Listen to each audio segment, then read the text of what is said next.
अस्सलाम वालेकुम नाजरीन। इस किस्त के आगाज में अर्तुगरुल तुगतेकिन को कहता है, जब तक मैं गुमस्तकिन को अपने जाल में ना फंसा लूं, तुम अपने वालिद और वालदा के कातलों को एक और रात के लिए बर्दाश्त कर लो और वो मनहूस औरत जिसे तुम माँ कहते हो उससे मुस्कुरा कर मिलना और गुमस्तकिन की भी अतात करना। आज रात वो बहुत खौफजदा होंगे और कुछ भी कर सकते हैं। इतने में सुंगरतेकिन वहां पहुंचता है और बताता है कि सलजान सही सलामत कबीले रवाना हो गई है। फिर तुगतेकिन अर्तुगरुल से कहता है, तुमने एक दफा मेरी जान बचाई थी और अब मेरे कबीले को बचा लिया है, तुम्हारी मदद अनमोल है। सुंगरतेकिन कहता है, अब हमारा सिर्फ ये मकसद है कि गुमस्तकिन अपने जराइम का एतराफ कर ले। अर्तुगरुल कहता है, अगर हमने ऐसा कर लिया तो ये हमारे लिए बहुत बड़ी जंग जीतने के बराबर होगा। दूसरी तरफ सलजान खुशी खुशी वापस कबीले में पहुंच गई थी और उसका सामना गोंजागुल से हो जाता है। सलजान कहती है, इस कबीले में तुम्हारे दिन अब पूरे हो चुके हैं, बहुत जल्द तुम अपने अंजाम को पहुंच जाओगी। गोंजागुल कहती है, तुम क्या बकवास कर रही हो दोबारा। सलजान कहती है, तुम्हें जल्द ही पता चल जाएगा। थोड़ी देर बाद अर्तुगरुल और तुगतेकिन भी वापस कबीले पहुंच जाते हैं।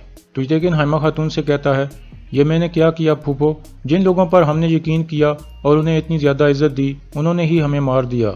मेरी आंखें और दिल कैसे ये सब कुछ नहीं देख सके।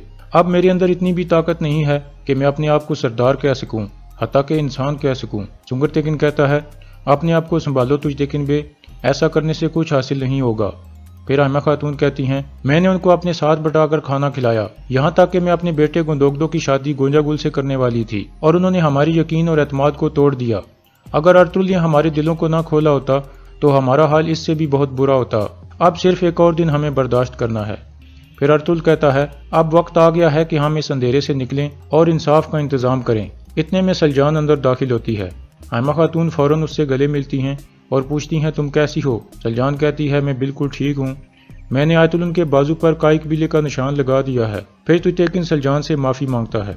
दूसरी तरफ आयतुल अभी तक उधर ही बैठी हुई थी और अपने जख्म को देख रही थी। इतने में गोंजागुल वहां पहुंचती है और पूछती है, क्या हुआ फूफो। आयतुल कहती है, मैं उनसे सबूत हासिल नहीं कर सकी और वो दोनों भागने में कामयाब हो गई हैं। बानो जिजिक वो सबूत अर्तुगरुल को दे देगी, हमें हर हाल में ऐसा होने से रोकना होगा। सलजान को मरना होगा और कोई रास्ता नहीं है। असल मसला अर्तुगरुल का है, गुमस्तकिन बे को उसे भी मारना होगा। गोंजागुल कहती है, क्या ये आसान है फूफो, कैसे होगा ये। आयतुल कहती है, तुम मत भूलो कि तुम एक मारग्रेव की बेटी हो गोंजागुल। अर्तुगरुल या कोई और शख्स गुमस्तकिन से नहीं बच सकता। अभी हमें फौरन जाकर तुम्हारे बाबा को आगाह करना होगा। दूसरी तरफ गुंदोगदो भी वापस कबीले में पहुंच जाता है और उसके दिमाग में सादुद्दीन की बातें गूंज रही थीं। फिर वो हाइमा खातून के खेमे में पहुंचता है और कहता है, सादुद्दीन ने आप सबको सलाम भेजा है और गुमस्तकिन भी बहुत जल्द यहाँ पहुंचने वाले हैं। अब वो मारग्रेव बन गए हैं, इसलिए हमें अच्छे तरीके से उनका इस्तकबाल करना होगा। लेकिन गुंदोगदो की बातों को कोई भी संजीदा नहीं लेता, जिस पर वो कुछ हैरान होता है। फिर हाइमा खातून कहती हैं, बैठो बेटा, हमने कुछ चीजें तुम्हें बतानी हैं। गुंदोगदो बैठ जाता है। दूसरी तरफ आयतुल और गोंजागुल भी वापस खेमे में पहुंच गई थीं। आयतुल कहती है, हमने पहले भी कई मुसीबतों का सामना किया है और बच गए हैं, अब इस मुश्किल से भी निकल आएंगे। दूसरी तरफ गुंदोगदो पूछता है, खैर है, ऐसा लग रहा है जैसे हमारे कबीले पर मंगोलों ने कब्जा कर लिया हो। तुगतेकिन कहता है, काश कि ऐसा हो जाता। फिर गुंदोगदो कहता है, ये तुम क्या कह रहे हो मामू के बेटे। तुगतेकिन कहता है, मुझे अपने बाबा और वालदा के कातिल का पता चल गया है। सुंगरतेकिन कहता है, आपको गफलत से जगाने का वक्त आ गया है भाई। गुंदोगदो हैरान होकर अर्तुगरुल की तरफ देखता है और कहता है, ये क्या हो रहा है अर्तुगरुल, क्या तुमने दोबारा कुछ किया है। फिर वो सब गुंदोगदो को पूरा वाकया सुनाते हैं। आखिर में अर्तुगरुल कहता है, कल इंशाल्लाह गुमस्तकिन की बारी है भाई। फिर हाइमा खातून कहती हैं, मुझे पता है ये जानकर तुम्हें बहुत बुरा लगेगा बेटा, लेकिन गोंजागुल भी इस मामले में शामिल है। गुंदोगदो चौंक जाता है और अर्तुगरुल से कहता है, मैंने तुम पर और अपनी बीवी पर यकीन नहीं किया और उस मनहूस औरत से मैं शादी करने वाला था।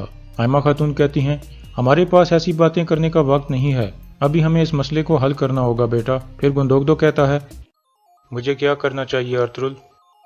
इस हाल में आपको कुछ भी नहीं करना चाहिए भाई, ये मामला तुगतेकिन और मेरे ऊपर छोड़ दें।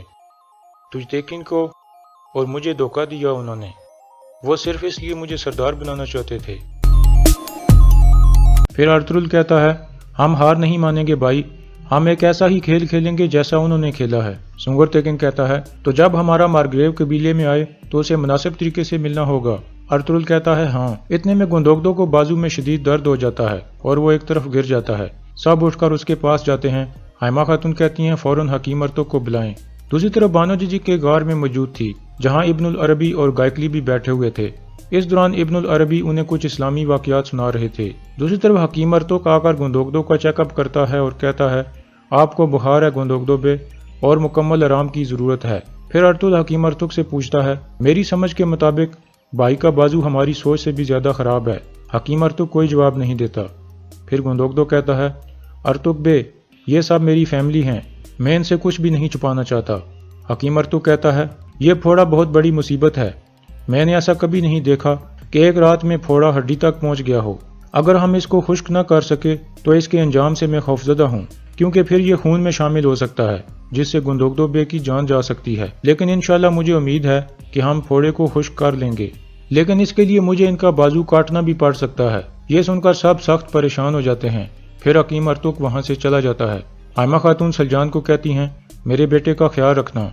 फिर सब लोग बाहर निकल जाते हैं। उनके जाने के बाद गुंदोगदो सलजान को कहता है, मैंने जो कुछ किया है इसके बाद मैं तुमसे नजरें मिलाने के भी काबिल नहीं रहा। मुझे पता है कि तुम मुझे माफ़ कर दोगी, लेकिन मैं ये नहीं जानता कि मैं अपने आप को कैसे माफ़ करूँगा। मैं वो बातें नहीं भूल सकता जो मैं तुम्हें कहता रहा हूँ। सलजान कहती है, उन्होंने आपको धोखा दिया है, लेकिन मैंने एक दिन के लिए भी आपको प्यार करना नहीं छोड़ा।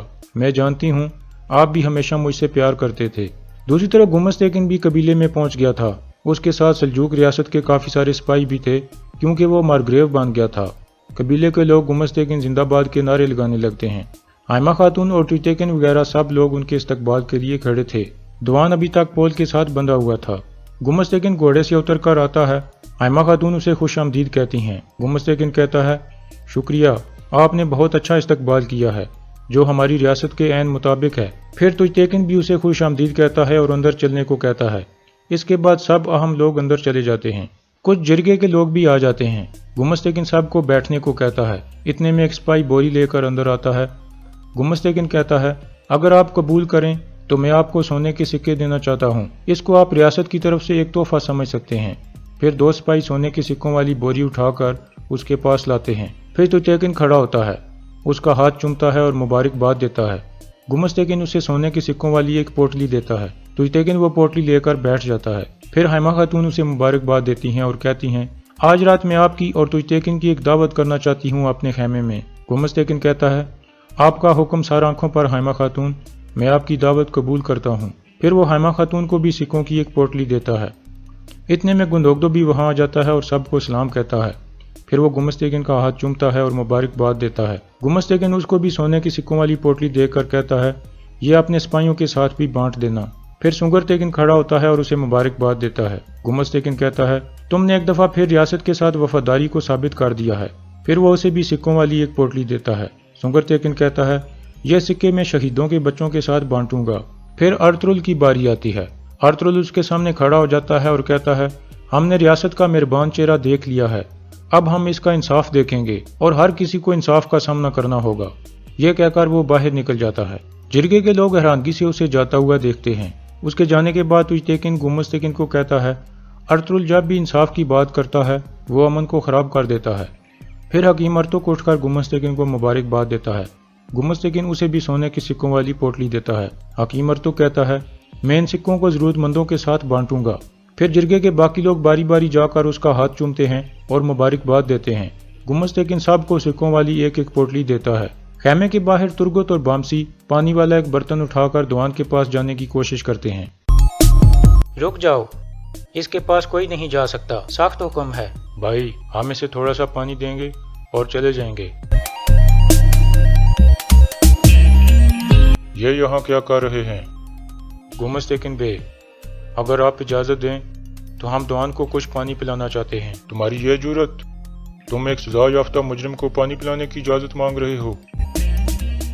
इसके बाद गुमस्तैकिन सिपाही को कहता है, इनको फौरन यहाँ से हटा दो। ये कहकर वो चला जाता है। सिपाही उन दोनों को हटाने लगता है।